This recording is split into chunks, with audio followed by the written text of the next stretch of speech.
ઘણા થોડા અને ઘરમાં રહેલા સામાનથી હેલ્ધી અને ટેસ્ટી સેન્ડવિચ બનાવીશું. જય શ્રી કૃષ્ણ મિત્રો, હું છું જલ્પા પટેલ. આજે બનાવીશું સિંધી સેન્ડવિચ. અહીં મેં ઘઉંની બ્રેડ યુઝ કરી છે.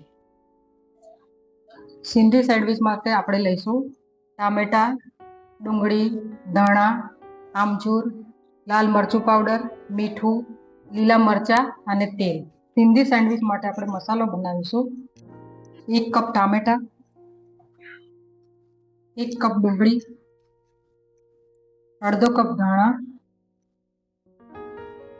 2 લીલા મરચાં, સ્વાદ પ્રમાણે મીઠું, 1/4 ચમચી આમચૂર પાવડર, અડધી ચમચી મરચું, 1/4 ચમચી ખાંડ. ખાંડ ઓપ્શનલ છે. હવે આપણે એને મિક્સ કરીશું. હવે એને સ્ટફ કરી દઈશું.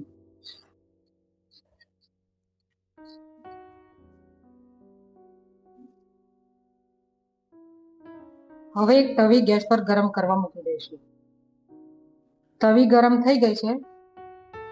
હવે તેલ લગાવીશું. આ રીતે શેકાવા મૂકી દેવું. એના ઉપર એક પ્લેટ રાખી એના ઉપર આ રીતે વજન મૂકી દેવું, જેનાથી સેન્ડવિચ સારી રીતે શેકાય. હવે આપણે એને ચેક કરી લઈશું.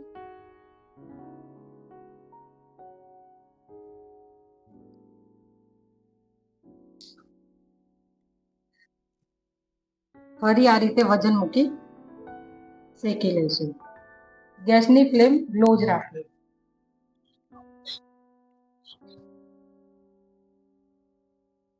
શેકાઈ ગઈ છે. હવે એને આપણે પ્લેટમાં લઈ લઈશું.